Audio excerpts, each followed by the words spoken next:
ఈరోజు ఎగ్జామ్స్ రాయటానికి వెళ్తున్నటువంటి పిల్లలు, విద్యార్థులారా, దేవుడు మీకు తోడై ఉండి మీ చేతిని దేవుని యొక్క దక్షిణ హస్తమే పట్టుకుని మీ ఎగ్జామ్స్ రాయించునుగాక. దేవుడు దానియేలుకి జ్ఞానం ఇచ్చాడు, శద్రకే అబేద్నెగోలకు జ్ఞానం ఇచ్చాడు. అదే దేవుడు మీ దేవుడు కాదా? నిశ్చయంగా మీకు దేవుడు జ్ఞానం ఇస్తాడు, రాయిస్తాడు. అయితే ఆ జ్ఞానం మీకు ఇవ్వాలంటే యెహోవా యందు భయభక్తులు కలిగి ఉండాలి. మరి ఆ జ్ఞానానికి మూలమైనటువంటి ఆ భయము భక్తి మీలోకి వచ్చునుగా. అది ఎలా వస్తుంది? యెషయా గ్రంథం 11వ అధ్యాయం చెప్తుంది, యెహోవా యందు భయభక్తులు పుట్టించే ఆత్మ మీలోకి వస్తుందట.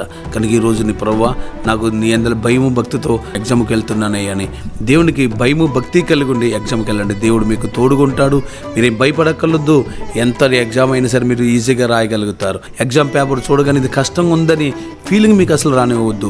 గొలియాతు చూడగానే మిగతా వాళ్ళందరూ భయపడిపోయారు కనుక వాళ్ళిద్దరు ఓడిపోయారు. కానీ గొలియాతును చూడగానే భయపడలేని ఒకే ఒక వ్యక్తి దావీదు. గెలడం తర్వాత తనకు తెలిసినటువంటి చిన్న విద్య ఉంది. ఏంటి? ఆ చిన్న రాయిని గురి తీసి కొడితే అనేక సార్లు నేను సింహాలను జయించాను, ఎలుగుబంట్లు జయించాను, నేను రాళ్ళతోనే నేను తోడేళ్ళని తరిమేశాను, కనుక ఈయన కూడా తరిమేస్తాను. తనకు తెలిసిందే అక్కడ ప్రయోగం చేశాడు.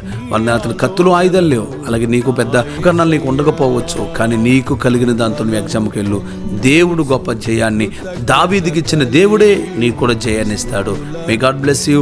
ప్రార్థన చేసుకుందాం. పరిశుద్ధమైన తండ్రి, ఎగ్జామ్కి వెళ్తున్న బిడ్డలకు అందరికీ మీరు తోడేనండి అయ్యా. ఎగ్జామ్ని చూసి భయపడే సౌలు లాంటి వ్యక్తులుగా కాదు నాయన అయ్యా.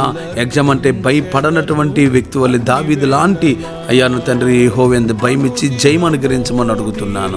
ఈరోజు ఎగ్జామ్కి వెళ్తున్నారు ప్రభువా, వారి చేతిని మీ చేతితో పట్టుకుని ఎగ్జామ్ రాయించండి. వారికి మీ జ్ఞానం ఇవ్వండి, జ్ఞాపక శక్తిని ఇవ్వండి. అది ఎగ్జామ్ రాస్తుండగా ఆ క్వశ్చన్ తెలిసినట్టే ఉంటుంది, కానీ జ్ఞాపకం రాలేని పరిస్థితి ఉండవద్దు నాయన. సడన్గా వారికి జ్ఞాపకం వచ్చినట్లుగా తను ఊహించిన దానికంటే తలంచిన దానికంటే అత్యధికంగా ఎగ్జామ్లో పేపర్ మీద ప్రభువా వాళ్ళ ఆన్సర్స్ రాయటానికి మీరు కృపనివ్వండి.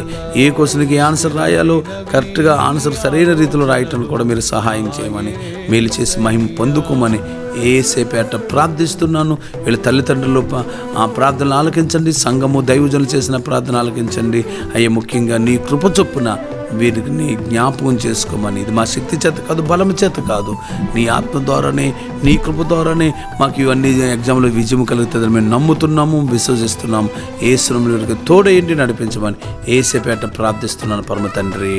ఆమేన్. భయపడొద్దు, ధైర్యంగా వెళ్ళండి. దేవుడు మీకు తోడై ఉన్నాడు. దిగులు పడొద్దు, ఏమాత్రం కృంగిపోవద్దు. ఎగ్జామ్ ఎలా రాస్తానా అని అనుమానం తెల్లొద్దు. విశ్వాసంతో వెళ్ళండి, విజయం మీకు కలగబోతుంది. ఆమేన్. May God bless you.